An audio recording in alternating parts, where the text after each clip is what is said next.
In today's edition of I Never Thought Leopards Would Eat My Face, said the guy voting for the Leopards Eating People's Faces party, we have a Trump voter who was married, or is married, I should say, to a woman who was an immigrant into the United States and has now, for nearly a month now, been sitting in an ICE detention facility in Puerto Rico. Here's what happened. The man, by the name of Bradley Bartell, according to a massive piece in USA Today, you've probably seen it by now, or at least you've seen the headline. Bradley Bartell was a Trump voter, right? He voted for Donald Trump. I'm a good Trump guy. But he's married to a woman that was not a legal citizen. And she had overstayed her visa, which means she was supposed to go back to her home country. Although she was in the process of becoming a U.S. citizen, that still doesn't matter if you overstay the visa and you got a guy in office that says, I want everybody the hell out of here. So they went on their honeymoon about a month ago to Puerto Rico. They go to leave. They're in the airport. She gets pulled out by ICE, as do plenty of other people. And she gets taken to a detention facility where she has been for almost a month. Here is what Mr. Bartell had to say. What the F do I do? Emotionally, I'm concerned for her. It can't be easy being trapped in a room with 100 other people. They don't have anything in there. It's just so wasteful. I knew they were cracking down. I guess I didn't know how it was going down. No, you did. You chose to ignore it. Listen, I have more sympathy than you do, clearly, for your wife. Like, you look at that situation like, yeah, this is wasteful. You're still in that Trump Elon Musk mentality. Like, you didn't even snap out of it, even though they took your wife and she's been locked up for a month. I don't even know if you have access to speak to her. But you're like, man, this is wasteful.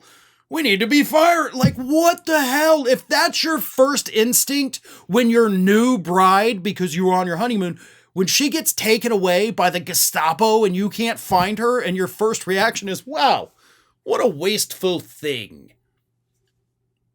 Dude, I hope if she comes back to the United States, she leaves your ass. Like, that's what needs to happen.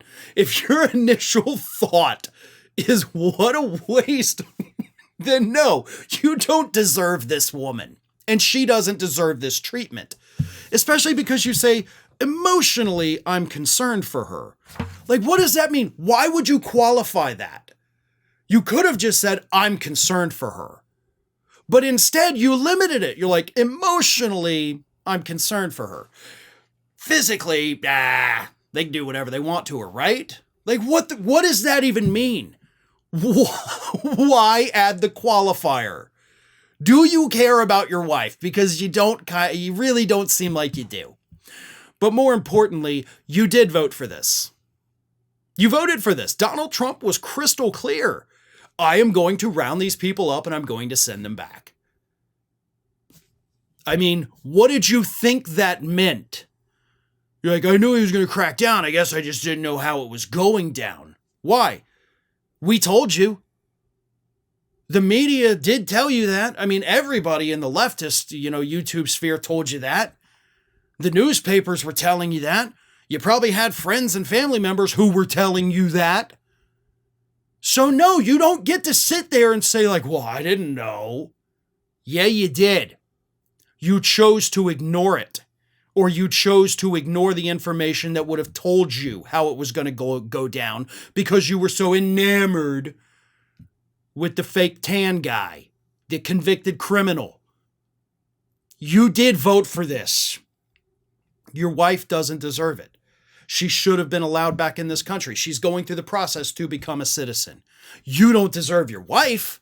I can tell you that right now. But don't act like you weren't warned. As per usual, these are the kinds of stories we just hear all the time now. I didn't think it would happen to me. I didn't think... I mean, there was a story just from Friday.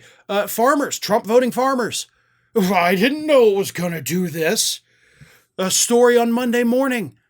about politicians in Alabama, Republican politicians, now freaking out because of all the cuts to the Department of Education. We don't have any money now. This is horrible. What are we going to tell the parents? Tell them you voted for it, assholes. Tell them that. Because you did. We warned you.